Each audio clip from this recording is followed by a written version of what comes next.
gathered you all here today to talk about film, cinema, the beautiful world that is film and cinema and all those wonderful things, because I always talk about books, but a massive part of my life is cinema. And so I'm just going to talk to you about the films that have changed the entire trajectory of my life. Not my favourite films, the films that have changed the entire trajectory of my life, because there is a difference. I could tell you my favourite films that I've given high stars based on how they made me I thought they were technically beautiful and brilliant and liked the plot, but I want to tell you films that changed the entire trajectory of my life and shaped me to who I am and influenced the art that I create, influenced the way that I grew up and influenced my sense of self, because it's incredible how art can do that, isn't it?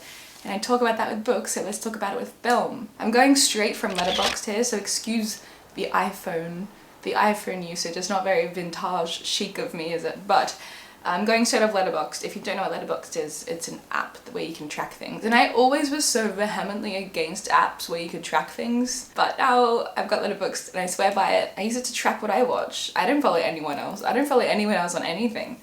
I don't follow anyone on Spotify. I don't follow anyone on Letterboxd. Before we jump straight into the films that changed the entire trajectory of my life, I should tell you a little bit about my taste. And my taste is, I like strange things. I like things that make me feel strange. I like things that make me feel better, but I more than anything like things that make me feel worse. I don't like horror per se. I will watch a horror, but I don't think it's got the potential to have this really incredible, artsy, life-changing plot. I just think it's more so for shock value. I like things that get under your skin and make you think about them for a really long time. I like experimental cinema. I like new wave cinema. I like, I don't love traditional soppy romance per se, but I like romance that makes you really sad or shouldn't be together. My favourite plot of all plots is beautiful people doing awful things. I don't think that's an officially coined plot as of yet, beautiful people doing awful things, but I'm going to coin it. My favourite genre is beautiful people doing awful things. There is no order to this. I might recommend you a film to start off with that changed my life a little bit and I liked it, but then towards the end there might be a film that absolutely is the crux of who I am to my core. So I'm so sorry, but you're going to have to stick around and watch the entire thing. Before we dive straight into it, let's have a word from today's wonderful and ever-relevant sponsor, Squarespace. Ring ring! I've worked with Squarespace many times before and I adore Squarespace because it is a platform that makes the whole process of creating and maintaining websites so seamless and, dare I say, enjoyable. I say this from personal experience because I wanted to give back to my community who support my creative endeavors, so I built an online literary and arts journal / lovely little arts community via Squarespace. You can submit your poetry, fiction, art, and essays to me based on the monthly prompts, and I just might publish your work.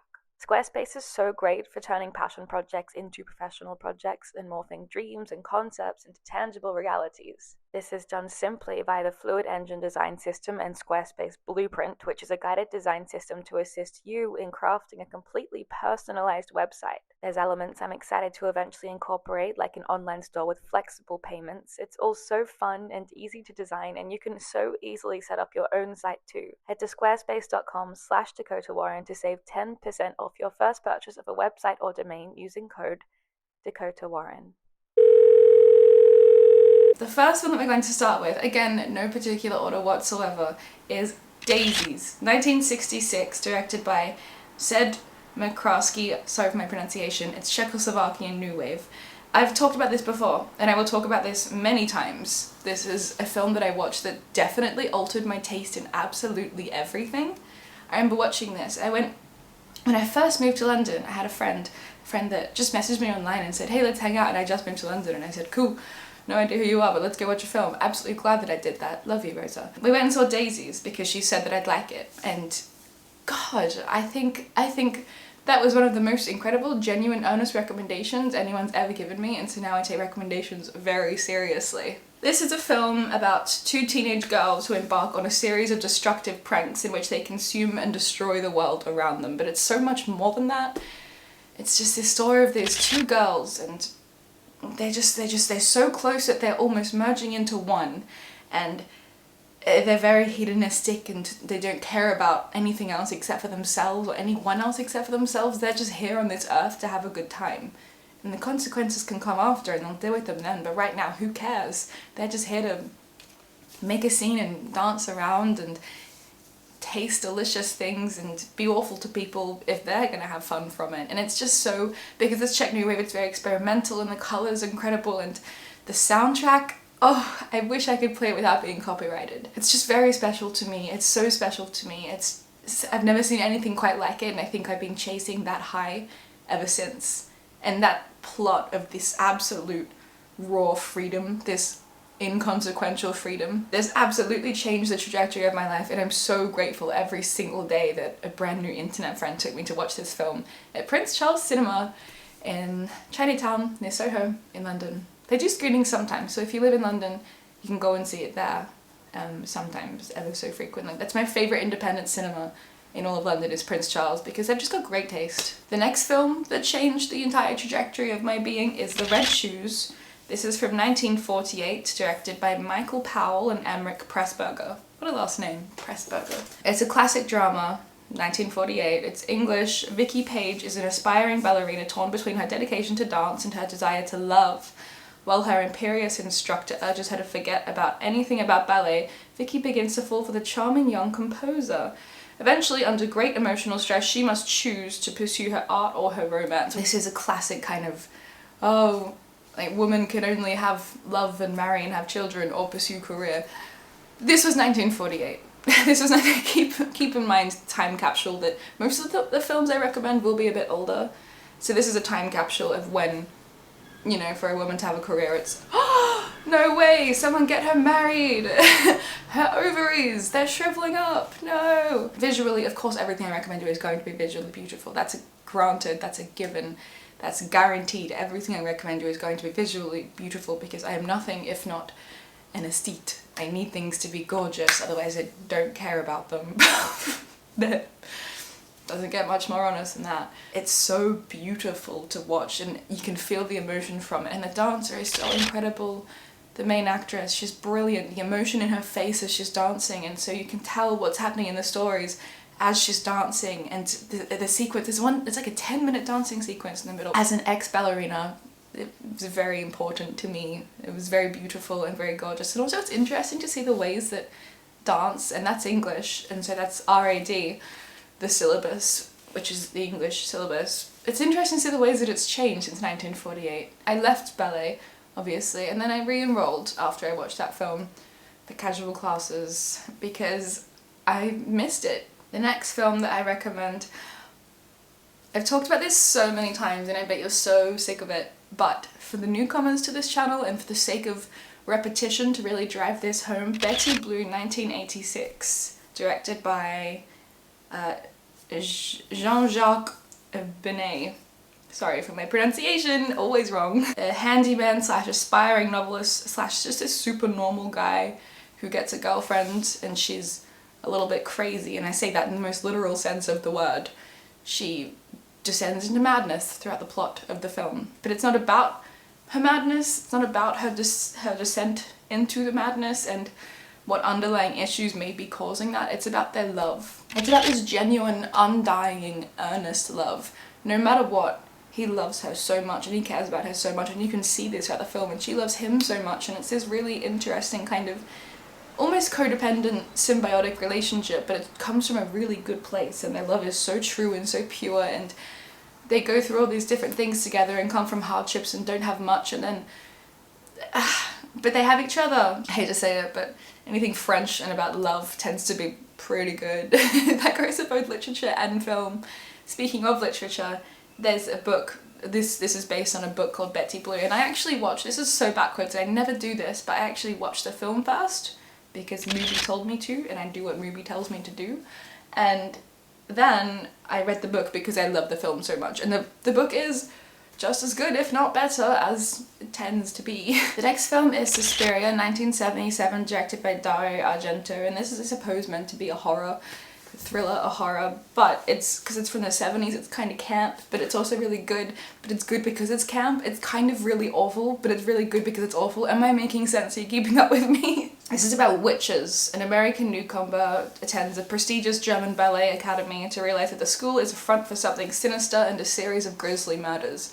It's about occultism, and it's based on this actual wives' tale about these three witches. I forgot what it's called, but it's actually quite interesting.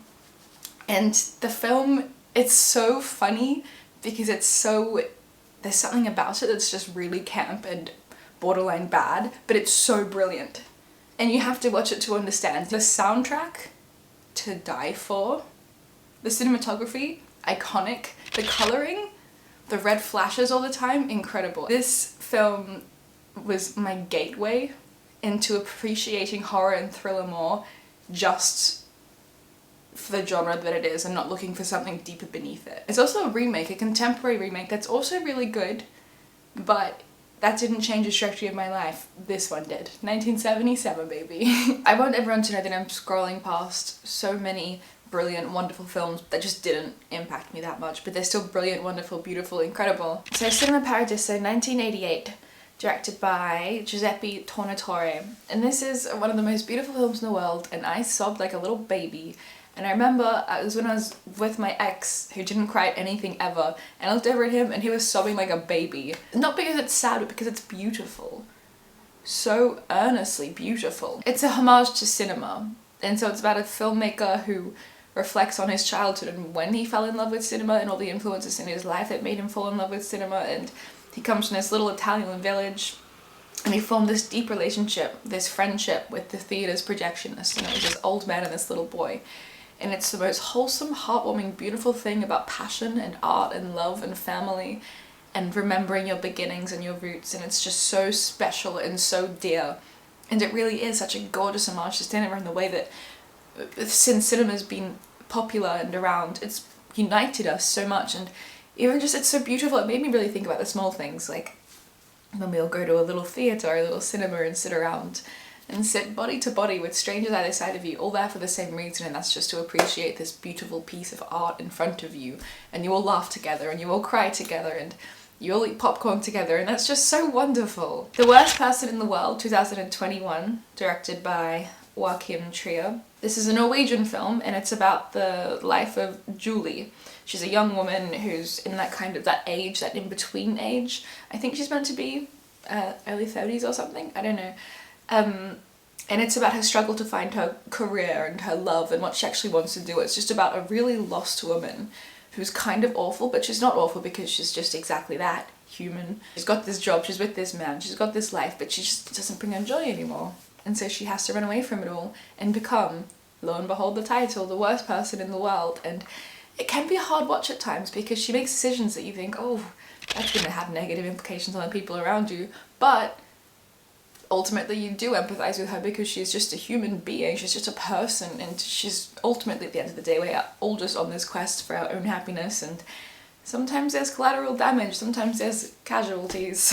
So if you feel a bit stagnant or stuck, or want to watch someone else who's stagnant or stuck to make yourself feel better, I really recommend The Worst Person in the World. It's very human and very beautiful. It's a Wonderful Life, 1946, directed by Frank Capra. This is meant to be like a Christmas film, so if you want to save it until around Christmas to watch it, it will have the most, you know, sentimental effect. But it's such a gorgeous film that if you haven't seen it and don't want to wait however many months till Christmas, don't tell me however many months there is until Christmas, because it's less than I want. What do you mean there's like 5 or 4 months till Christmas? 3. There's this couple, and it starts off really sweet with young love, and there's this quote at the start, and it's like, well, what do you want? You want the moon?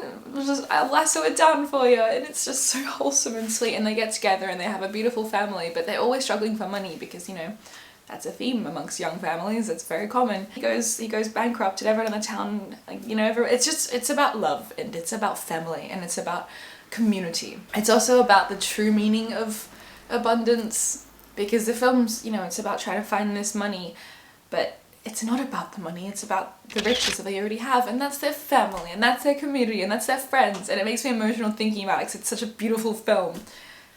Gorgeous. 1946, Frank Capra, It's a Wonderful Life. It's in black and white as well, which makes it just seem more sentimental. I don't know about you, but when I watch films that are old enough to still be colorization, it just makes it more emotional for some reason. I don't know why. Phantom Thread, 2017, directed by Paul Thomas Anderson.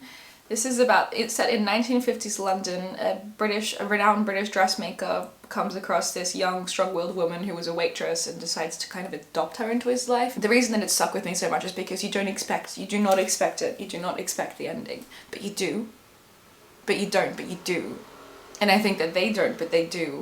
And it's not toxic love, it's hardly about love, it's more so just about two awful people finding something in each other and fighting it, but then ultimately coming together. And they shouldn't be together, but they should be together because they deserve each other, because they're awful, but they're not awful because they're human. Beautiful people doing awful things, and humanness. Munchausen's by proxy or something is the word for one of the themes.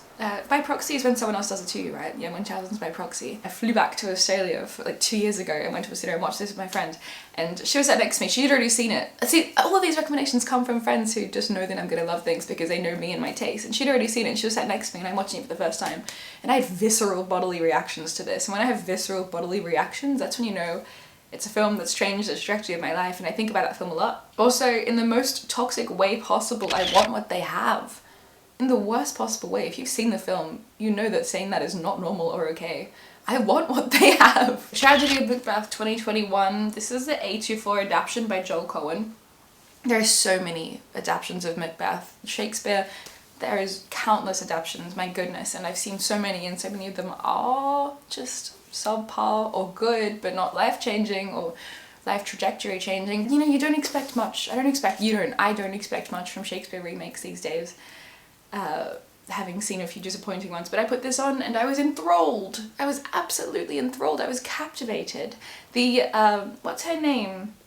Frances McDormand, who plays Lady Macbeth, absolutely brilliant. Her depiction of Lady Macbeth is something that I've not been able to stop thinking about. And when I think of Lady Macbeth, whilst I've read Macbeth, I think of Frances McDormand's Lady Macbeth because it just felt the most true to Lady Macbeth and like the most, I don't know, it's what I imagined it as when I read it. And what's that woman's name who plays the witches? Catherine Hunter.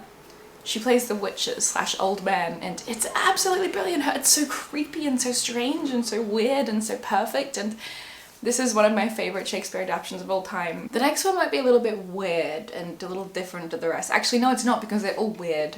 But this is Filth, from 2013, directed by John S. Baird, and this is an adaptation of Irvine Welsh's book called Filth. And Irvine Welsh, if you don't know, is a writer, incredible writer, did Trainspotting. But if you read Irvine Welsh's books, because they're in that kind of Scottish, what's the word? Scottish dialogue, that language, the slang of it all, it can be really tricky to read, so adaptations are really helpful when it comes to Irvine Welsh's books. Also, Trainspotting is just a brilliant film.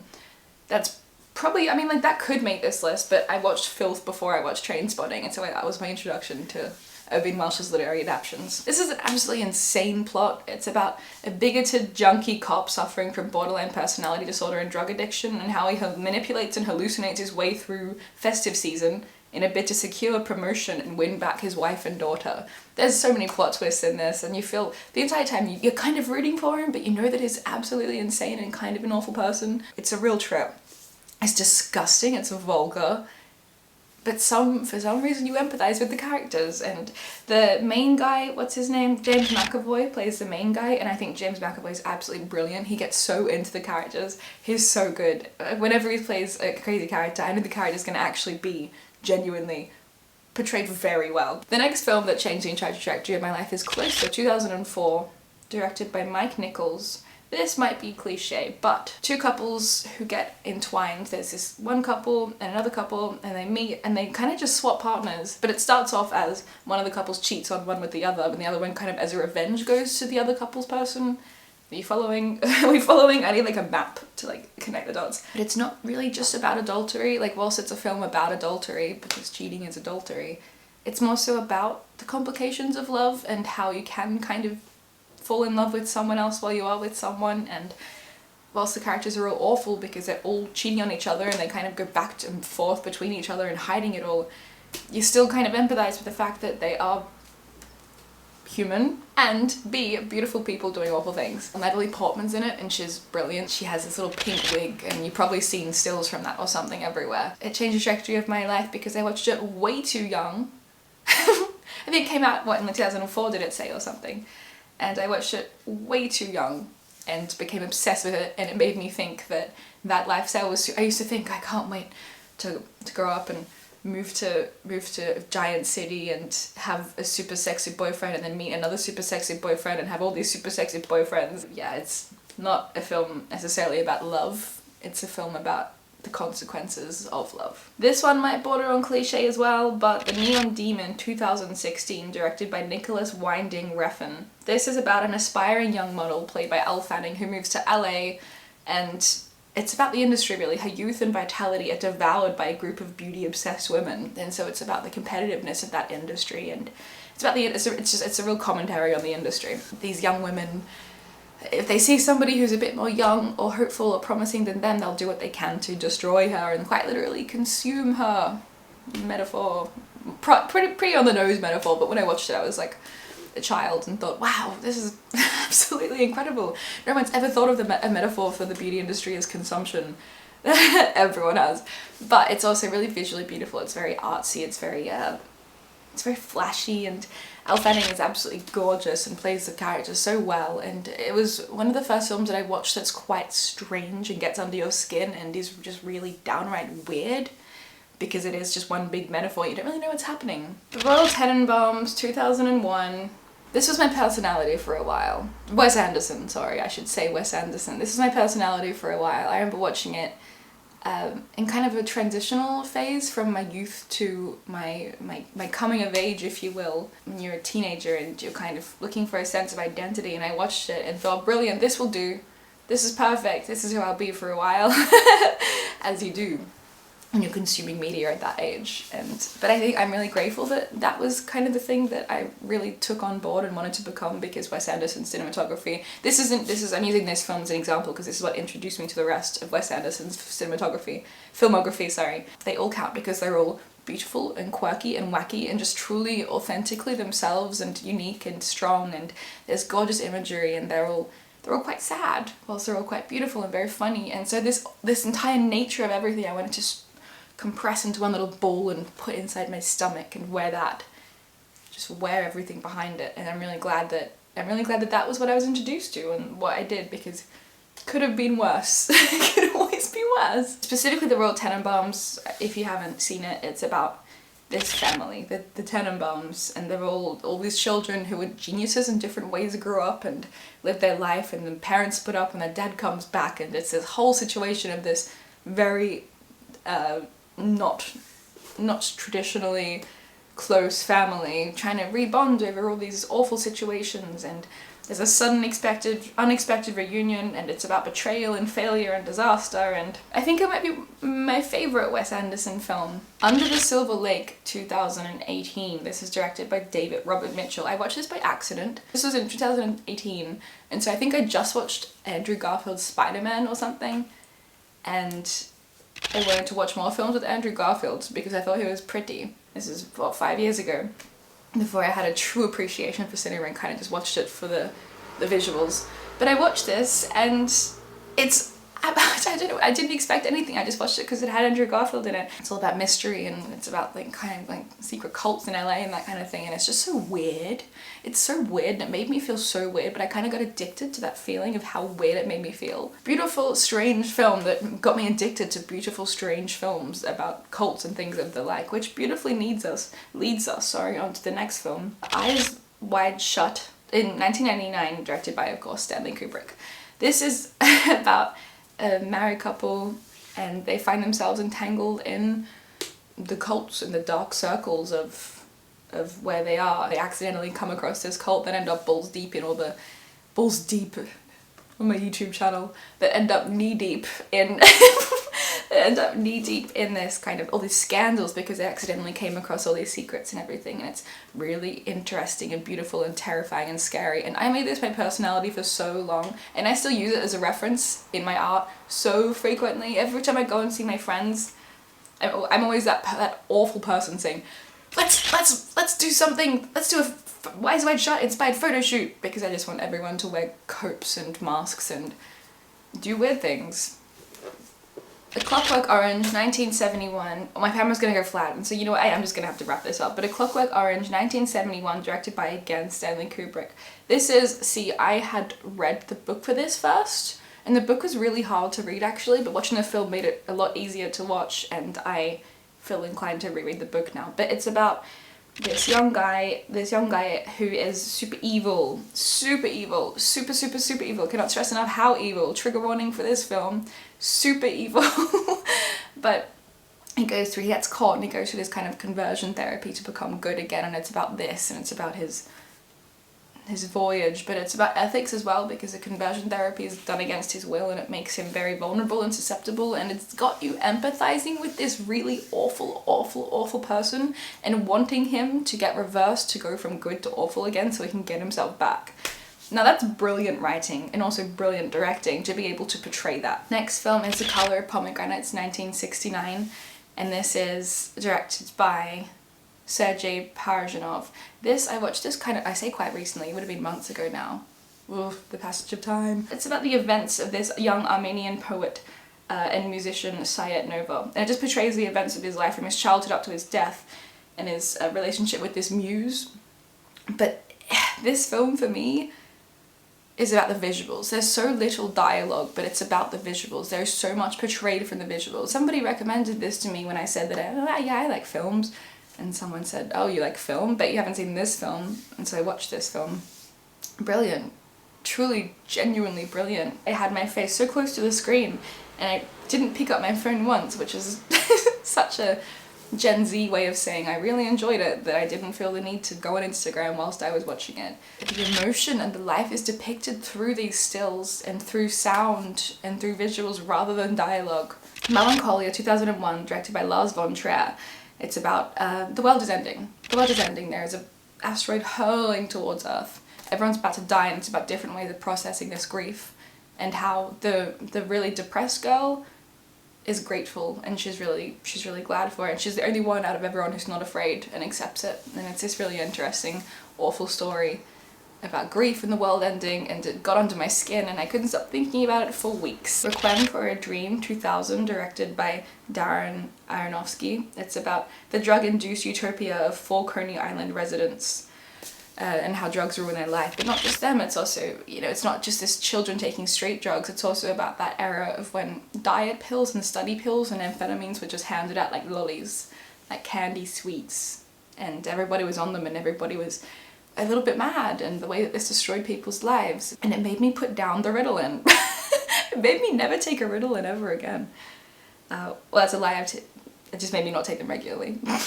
Rosemary's Baby, 1968, directed by Roman Polanski, aka directed by nobody. It's about a young couple who move into an infamous New York apartment building known for legends and mysterious events with the purpose of starting a family. And of course, lo and behold, mysterious things happen, and Rosemary, is used to carry the baby of the devil. Terrifying concept, really. Imagine that. Imagine being Rosemary. Awful. It is really genuinely terrifying, and in a way that doesn't necessarily use gore or jump scares. It uses suspense. Got the haircut that she got, so that's why it changed the trajectory of my life. No, it's not. That's a joke, but it's also true.